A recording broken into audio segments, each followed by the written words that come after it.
Merhabalar, yeni bir videoda tekrar birlikteyiz. Bu videonun konusu sanırım çokça yanlış anlaşılan ya da bilerek yanlış anlamak isteyen arkadaşların yanlış anladığı bir konu olacak. Sürekli videolarımın içerisinde birçok videoda bahsettiğim subjektif bilimsellik diye anlattığım bir şey var. Onu daha detaylı anlatacağım. Niye yanlış anlaşılıyor anlamış değilim. Belki eksik anlattığımdan öyle olmuş olabilir diye düşünüyorum ama gayet açık anlatıyorum. Belki arkadaşlar anlayamıyor. O yüzden biraz daha detaylı anlatmaya çalışacağım bu durumu. Şimdi benim subjektif bilimsellik diye kastettiğim şey şu: her ideolojinin ya da inancın kendisine gerekçe olarak sunduğu kanıtları alıp subjektif alana çekip değerlendiriyor olmasına diyorum. Yani neyi kastediyorum? Daha detaylı bir şekilde gidersek. Bilimsel herhangi bir kanıtı bu arkadaşlar alıyor, kendi inançlarına yönelik yorumluyorlar. Yani subjektif alana çekiyorlar. Subjektif alana çekip yorumlayıp kendi inançlarına gerekçe olarak sunuyorlar. Daha sonradan da insanlara anlatırken bu subjektif alana çekip yorumladıkları şeyi sanki objektifmiş gibi anlatıp bunu mutlak gerçek olarak sunuyorlar. Buna ben subjektif bilimsellik diyorum. Bunun yapılıyor olmasında yanlış bir boyut var ama bu ilk baştaki halinin ben yanlış olduğunu düşünmüyorum. Bunu mecbur bu şekilde yapacaklar. Yani bu teist olan da bunu yapıyor, ateist olan da yapıyor, agnostik de yapıyor, deist olan da yapıyor. Yani bütün gruplar bunu yapıyorlar. Ha, bu mecburi bir durumdur. Evet, mecburi bir durumdur. İşte subjektif bilimsellik diye kastettiğim şey bu. Şimdi bunun bir inanma ya da inanmama durumuna gerekçe olarak ele alabileceği şey ruhani boyutu. Yani işin manevi boyutunu devre dışı bırakırsak, subjektif taraftaki boyutunu, bireysel durumları devre dışı bırakırsak, rasyonel olarak delillendirebileceğin, gerekçelendirebileceğin durumlar vardır ve nesnel olarak gerekçelendirebileceğin durumlar vardır. Bu iki ana kategoriye ayırabiliriz bunu. Rasyonel dediğimiz, yani akılsal olarak mantık yürüterek bir tanrının var olduğuna ya da olmadığına yönelik düşüncelerini bunun içerisinde değerlendirebilirsin. Nesnel olarak dediğim şey ise bilimsel kanıtlar. Şimdi herhangi bir bilimsel kanıtı alıp bir inanan bunu yorumlayıp kendi inancına gerekçe yapıyor olmasına bilimsel subjektif bilimsellik diyor. Aynı şeyi ateist de yapıyor. Aynı şeyi diğer gruplar da yapıyor. İşte buradaki sorun şu: bilim hiçbir zaman bir şeyin ne olduğunun dışındakilerine cevap vermesi zordur. Bak, bu alan biraz girift bir alandır. İşte bunun gerçekten nedenine cevap veriyor olabilecekleri durumları vardır ama bu başka bulduklarıyla alakalı şeylerdir ve bunlar bir varsayım üzerine açıklama yaparak oluştururlar. Ama bilim buradaki objektif halinde hiçbir zaman Tanrı vardır ya da Tanrı yoktur şeklinde bir şey söylemez. Bu onun alanı da değildir. Yani bilimin nesnesi değildir ki herhangi bir bulduğu objektif bir şey Tanrı vardır ya da yoktur şeklinde bir anlam çıkarılabilsin. O anlamı kim çıkarıyor? O anlamı bu objektif halinden alıp onu yorumlayan ateistler çıkarıyor. Ya da bir Tanrı'nın var olduğunu düşünen o objektif halinden alıp yorumlayıp bir Tanrı vardır diyen teistler bunu yapıyor. Dolayısıyla oradaki objektif halinde hiçbir bilimsel kanıt bir tanrı vardır ya da yoktur şeklinde bir şey söylemez. Söylemiyor da zaten. Objektif haliyle hipotezleri ve teorileri bir tutmayın. Bunlar ayrıdır. Hipotez ve teori de bir varsayım üzerine kurulu yapar. Zaten bunu da ya inançlı ya da inançsız kişiler oluşturuyor. Dolayısıyla bahsettiğim yorumlama zaten bunlar. Hipotez ve teoriler ya da argümanlar. Bunları yapan zaten bunlar. Ama bilimsel olarak ne olduğu hiçbir zaman Tanrı vardır ya da yoktur demez. Böyle bir potansiyeli yoktur bilimin. Çalıştığı alan zaten farklıdır. Yani bilim alanında çalışıyor olanların ya da bilimsel olarak ortaya çıkan kanıtların kendi halinde, objektif halinde bir tanrı vardır yoktur diye bir iddiası yoktur. Kendi alanı değildir. Bunu iddia ediyor olanlar kendi subjektif yorumlarını bu işin içerisine katıyor olanlardır. Tamam. Böyle anlatayım, daha net olmuş olur. Bir tane örnek üzerinden gidelim. Mesela evrim teorisi. Bak, teori zaten adı üzerinde. Bunun teori kısmını alalım, evrim diyelim. Tamam, evrim. Kendi halinde durduğunda, bak, yorum katılmamış, bilimin evrim nedir cevabını verdiği. Yani evrim şu olay nedir? Canlılık çeşitliliğinin birbirinden türüyor olma hali diyelim şimdi kısaca. Bunun neresi mesela Tanrı vardır ya da yoktur iddiasında bulunuyor? Hiçbir yeri. Burada işin içerisine kattıkları bir yorum var. Evrim işte rastgele oluşmuştur. İddiası, bak, yorum. Rastgele oluşmaya da bilir. Bak, öteki grupta, yani teist grupta buna diyor ki bu evrim kelimesi rastgeleliği anlatıyor. Bunun yerine tekamül kullanılabilir diye bir iddiası var mesela. Bak, öteki grup da bunu böyle yorumluyor. Tamam, böyle bakıldığında yani evrim nedir? Canlılığın birbirinden türüyor olmasının, bak, yorum olmadığı halinin neyi Tanrı vardır yoktura işaret ediyor?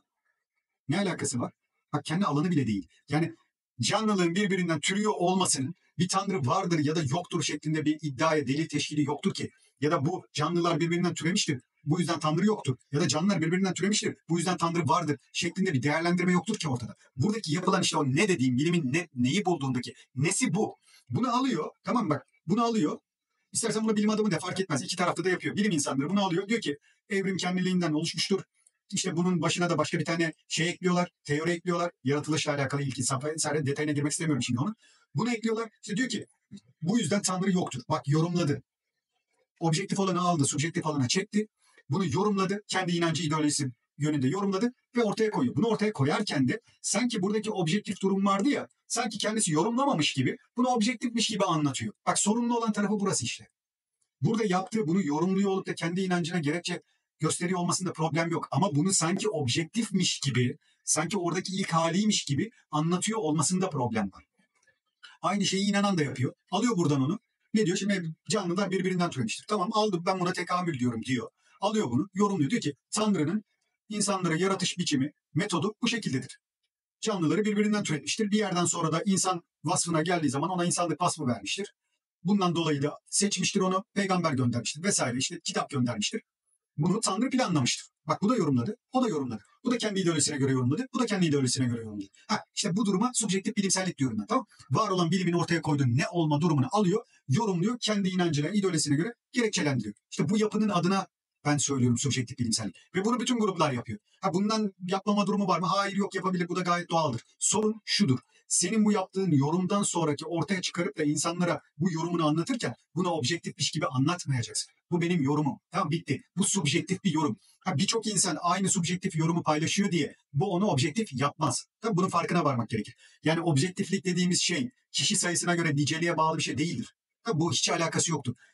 Şimdi 1000 kişi var burada. 1000 kişinin 999 tanesi bir şeyi kabul etti. Kendi subjektif yorumunu doğru bulduğu için o objektif olmaz. Bunun farkına varılması gerekir. Dolayısıyla bu işin objektif tarafı burada bilimsel olarak ne olduğunu betimleyen tarafıdır. Onu alıp değerlendirip subjektif yorumunu yapıp sonra çıkıp da ortaya bunu söylediği zaman sanki bu gerçekmiş gibi anlatıyor olması onu objektif yapmaz. İnsanların bunun farkına varması lazım. O yüzden zaten birçok insan bir şeyin başına bilim getirdiği zaman bilim insanları bunu söyledi, bilim insanları şunu söyledi diye anlattığı şeyi mutlak gerçek zannediyor. Hayır, değil, o bir hipotez, o bir yorum, o bir teori.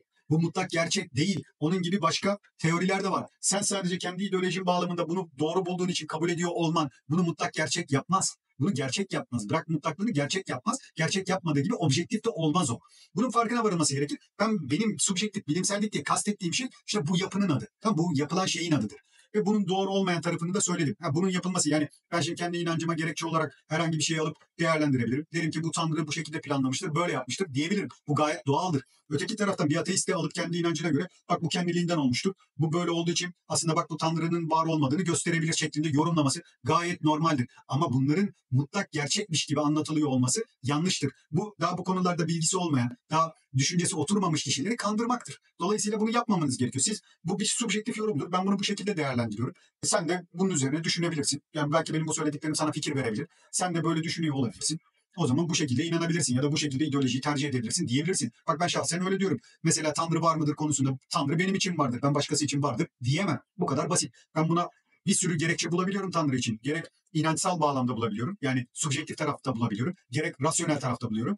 Gerekse nesnel boyutta da bulduğum deliller var. Ama bunlar beni ilgilendiren şeyler. Bunları bulduğum zaman ben bunları değerlendirip yorumlayıp da söylüyorum. Rasyonel boyuttakileri mantıksal olarak bu çıkarımları yapıyorum. Evet, bu daha sağlam bir tutarlılık sağlıyor. Ama sonuç itibariyle burada bakıldığı zaman bu bir inanç boyutudur. Bu benim için var olan bir şey, ben başkası için vardır diyemem. Bu kadar basittir. Ateistlerin de bunu yapmaması gerekir. Ama onların temel sorunu kategorik düşünmeyi ve mantıksal düşünmeyi bilmedikleri için Tanrı'yı bilimin konusu yapıyorlar. Bilimin konusu yaptıkları için alanı dışarısında atıp tutmaya çalışıyorlar. Atıp tuttuklarında da ortaya çıkan şey sadece safsata olmuş oluyor.